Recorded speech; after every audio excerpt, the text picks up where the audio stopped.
तो हेलो जी, नमस्ते। आइए, आप सभी को राहुल एकेडमी पे सबको स्वागत है। तो आज जानेंगे हम लोग तिरंगे के बारे में। ठीक है, तिरंगे के बारे में आज हम लोग जानकारी करने वाले हैं। तो इसमें सबसे पहले हेडिंग मारे हम लोग कि तिरंगे से संबंधित महत्वपूर्ण जानकारी। ठीक है, जैसे बोलते हैं कि जो तिरंगा जो होता है इसकी डिजाइन किसने दिया, इसकी अनुपात क्या होता है, ये जो कलर जो होती है ऊपर ऊपर होता है केसरिया, बीच में होता है सफ़ेद और नीचे होता है हरा। ठीक है, ये होता है अशोक चक्र। इसमें तिलिया कितनी होते हैं इसके बारे में आज हम लोग जानने वाले हैं। ठीक है, तो सबसे पहले आप जानेंगे कि तिरंगे का डिजाइन किसने दिया था या फिर किसने किया था। तो इसका नाम है पिंगली वेनकिया। जैसे आपको सब पूछा जाए कि जो तिरंगा जो हमारा होता है इसका डिजाइन देने वाला व्यक्ति कौन था, तो इसमें होता है पिंगली वेनकिया।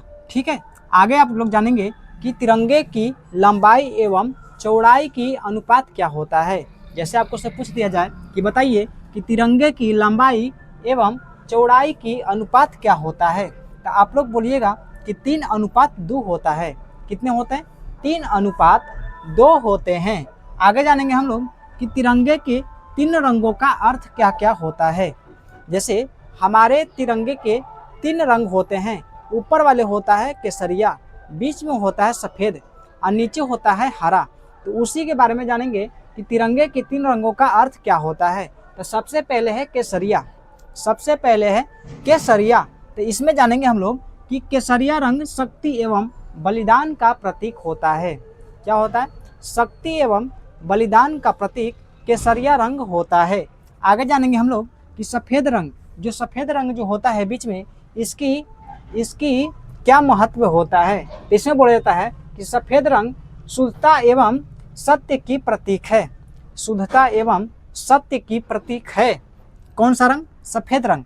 आगे जानेंगे कि जो हरा सबसे नीचे जो होता है, ये जो हरा रंग जो होता है सबसे नीचे, इसकी महत्व क्या होता है, इसकी प्रतीक क्या बताती है। तो इसमें बोला जाता है कि हरा रंग की प्रतीक प्रगति और समृद्धि का प्रतीक बताता है। क्या होता है?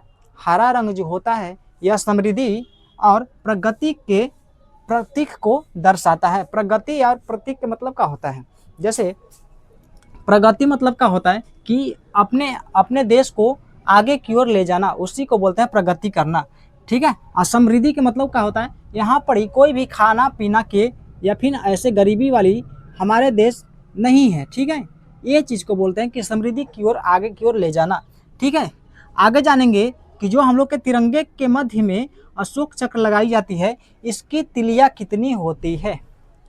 जो अशोक चक्र है, इसमें तिली की संख्या कितनी होती है। तो इसमें तिली की संख्या 24 होता है। कितने होता है? 24 होता है तिली की संख्या। 24 के मतलब क्या होता है कि हमारे देश को बताता है कि 24 घंटा हमारे देशवासियों की सेवा में लगे रहेंगे। ठीक है, जो इंडियन आर्मी हो गए या चाहे और भी कोई कर्मचारी हो गए, जैसे देखिएगा कि जो बड़ा बड़ा जो हॉस्पिटल होता है वो बोलता है कि 24 घंटा 24 आवर आपकी सेवा में हाजिर है। यानी उसी को दर्शाता है कि जो अशोक चक्र में इसमें जो 24 तिलियां लगाई गई है उसी को प्रतीक को दर्शाता है। आगे जानेंगे कि तिरंगे को पहली बार कब और कहाँ फहराया गया था। जो तिरंगा है इसको सबसे पहले कहाँ और कब फहराया गया था। तो इसमें होता है कि 7 अगस्त 1906 को कोलकाता में सबसे पहले फहराया गया था। सबसे पहले कोलकाता में 7 अगस्त 1906 को फहराया गया था। आगे जानेंगे तिरंगा के बारे में कि राष्ट्रीय ध्वज के रूप में कब स्वीकार किया गया था। जो ये तिरंगा है इसको राष्ट्रीय के रूप में कब स्वीकार किया गया था। तो इसमें होता है कि 22 जुलाई 1947 को हम लोग अपनाते हैं। काची के रूप में? राष्ट्रीय ध्वज के रूप में अपने आप को इसको मतलब अपनाया जाता है। आगे जानेंगे हम लोग कि इसकी लंबाई कितनी होती है। ये जो तिरंगा है इसकी लंबाई कितनी होती है। तो आपको अगर फुट में पूछा जाए तो फुट में होता है 30 फुट नहीं बोलते, इसको फीट बोलते हैं। तो 30 फीट बोला जाता है। या फिर गज में पूछा जाए तो बोला जाएगा कि 9 गज इसकी लंबाई होती है। जब इसकी लंबाई के बारे में हम लोग जान गए तो इसकी चौड़ाई के बारे में भी जानेंगे। ये जो चौड़ाई होती है इसकी चौड़ाई कितना होता है। तो इसकी चौड़ाई होता है 6 गज। 6 गज अगर फीट में पूछा जाए तो बोलेंगे कि 20 फीट इसकी चौड़ाई होती है। किसकी होती है? तिरंगा की होती है। आगे जानेंगे हम लोग कि तिरंगा के रंगों का क्या महत्व होता है। यानी इसमें जो रंग जो हम लोग डालते हैं, ऊपर केसरिया हो गया, बीच में सफ़ेद हो गया और नीचे हो गया हरा, तो इसकी रंग की प्रतीक क्या क्या होती है। तो बोला जाता है कि देश की एकता और शक्ति तथा प्रगति को दर्शाया जाता है रंगों के माध्यम से। आगे जानेंगे हम लोग कि तिरंगा को फहराने का नियम आखिर क्या होता है। जैसे मान लीजिए कि जो हम लोग तिरंगा को फहराते हैं, इसकी नियम क्या होता है। तो इसकी नियम बोलता है कि सूर्योदय हो जाने के बाद, ठीक है, सूर्योदय हो जाने के बाद, यानी हम लोग 9 बजे से लेकर के शाम 5 बजे तक उतार लिया जाता है। यानी 9 बजे से हम लोग फहराते हैं और शाम को 5 से 6 होते होते हम लोग तिरंगा को उतार लिया जाता है। जैसे बोला जाता है कि हम लोग रात में तिरंगा को नहीं फहरा सकते।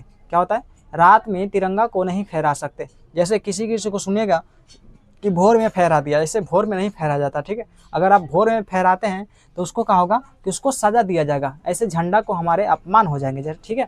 जैसे हमारे इंडिया को प्रस्तुत करने वाले, जैसे मान लीजिए कि हम लोग का राष्ट्रीय ध्वज किससे मानते हैं, हम लोग तिरंगा को मानते हैं। तो जैसे मान लीजिए कि तिरंगा को अगर अपमान किया जाएगा तो समझो कि पूरे देश की जो हमारी जो इंडिया है, इसकी हमको क्या होता है, उसको बेइज्जती किया जा रहा है। इसी की वजह से क्या होता है कि हम लोग जैसे सूर्योदय जब हो जाता है, लाइट निकल जाती है, तब हम लोग तिरंगे को फहराते हैं, ठीक है। लेकिन जैसे ही शाम होता है, तो शाम होने से पहले क्या होता है कि हम लोग तिरंगे को झंडी में, इसमें से डंडी में से उतार लिया जाता है, ठीक है। आगे जानेंगे हम लोग तिरंगा के बारे में कि जैसे मान लीजिए कि कोई भी सामाजिक आंदोलन जब होता है, तो इसमें क्या होता है, तिरंगा को हम लोग लेकर के बाहर निकलते हैं, ठीक है। तो तिरंगे को लेने का नियम क्या होता है कि ये जो दाहिना हाथ है ये सबसे ऊपर होता है, ये जो दाहिना हाथ है ऐसे पकड़ करके डंडी को आगे की ओर ले जाता है, ठीक है।